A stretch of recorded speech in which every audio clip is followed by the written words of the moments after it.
Dead ass.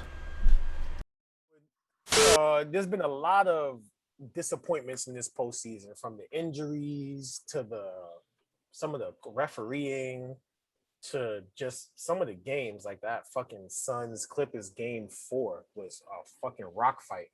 Wasn't that But reminiscent of the Bucks Nets game when it was yes, it like was. 83, 86? Shit was a rock fight, bro. But what's the biggest disappointment this postseason? There's been so many. Which team? I would say which team has disappointed you more than any other team? I think all three of us had different answers on this one. Or two of us might have had the same. But I'm gonna go first so I can say my answer first and see like y'all stole my answer. Um, it would have to be Philly, right? Philly. At first, I wanted to say Utah, but Josh told me I'm stupid and no one ever really believed in Utah, and I was like, "You're right." So then I moved off of that. So, but it have to be Philly. They had two All NBA players going against a team with no All Stars. They were up in the series. They were up late in every game. They was up 25 in game 4, right? And somehow lost that game. 25 into the third. Yep. Then it's just like a perfect storm of shit. Like Doc Rivers. He just fucking stared at the play and was like, I hope something changes.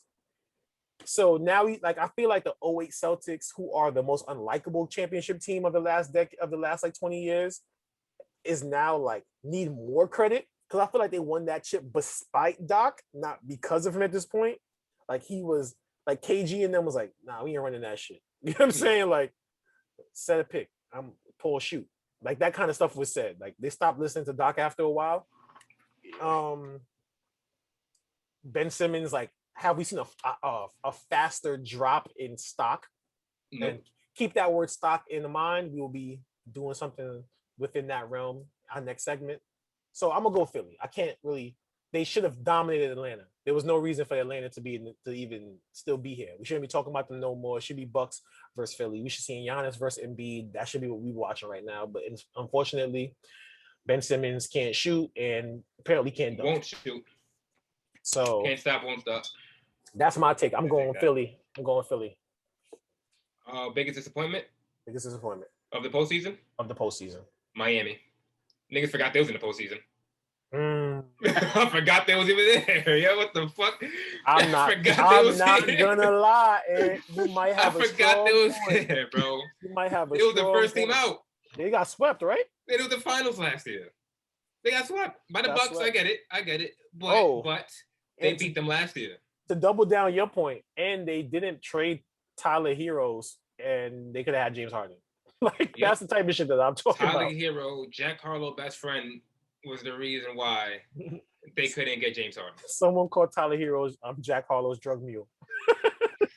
He just carried drugs for him. Bro, like Miami, I would say is the biggest postseason disappointment, because you faced the same team last year that got you into the finals, and your weakness, your strengths tack on to their weaknesses. Like, they're not a good 3-point defending team. You guys shoot threes. That's what you live on. And you guys couldn't get it done, not even one game, as the defending Eastern Conference champs. So, in theory, automatically, you're the most disappointing team out there in this postseason. I argue with you there. Yep. Niggas ass. Two-pack ass. I'm going with Philly. Just like Ja, like, it's just a lot of mislaps that's going on there. You had the Embiid going, what did he went like 0 for 12 in the second half. You had that game where he just couldn't hit anything. Fam, your center going 0 for 12 is disgusting. And then in that game, it was still close enough because Philly is that talented that he missed under the basket layup. So is that debacle that happened? There's really bad moments for that team in that series, man. Some real lows. Like you said, they gave up a 27-point lead. The game before that, they gave up an 18-point lead.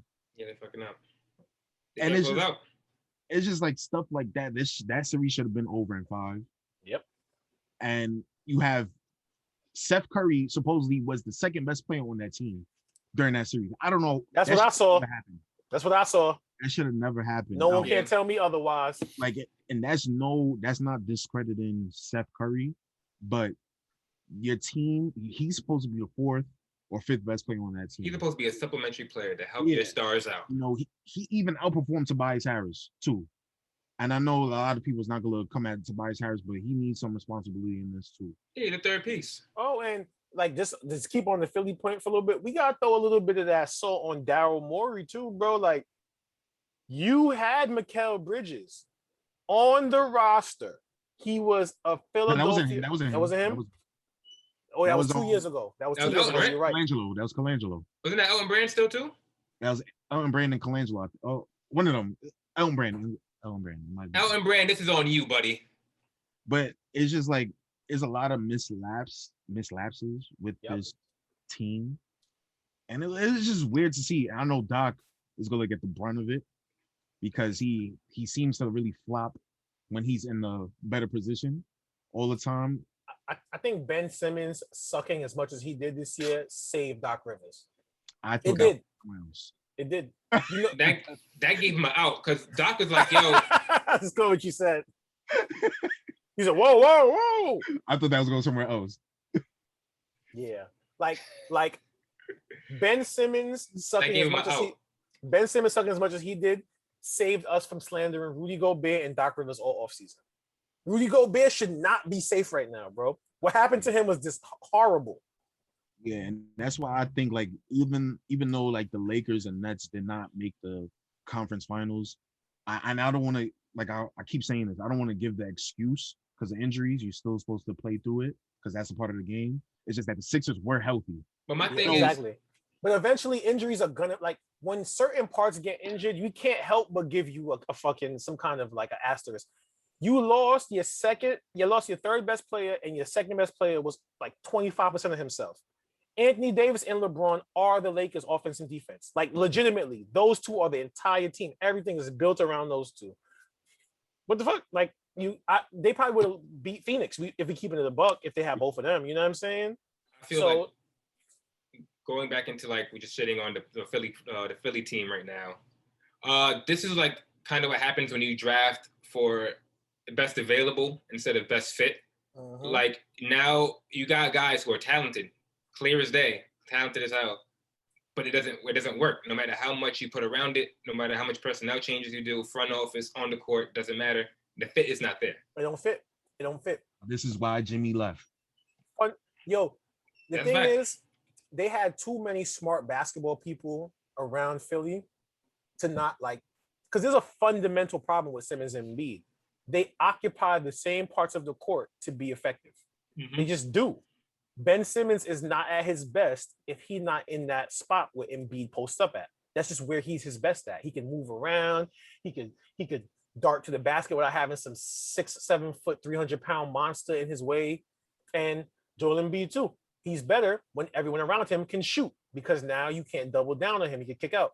They just don't fit together. They don't.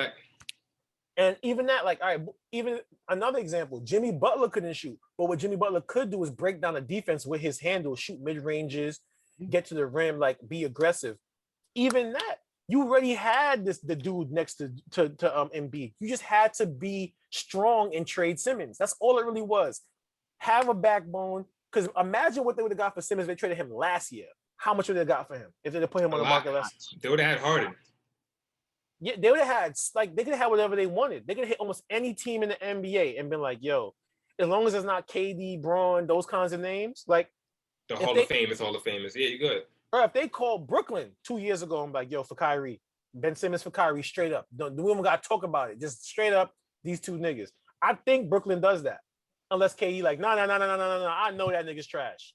I know he's trash. I know y'all think he good, but he's not. That's a KD button away from being an accepted trade. Yeah. Yeah, exactly. But the draft stock went down too low for Ben Simmons, man. It's over.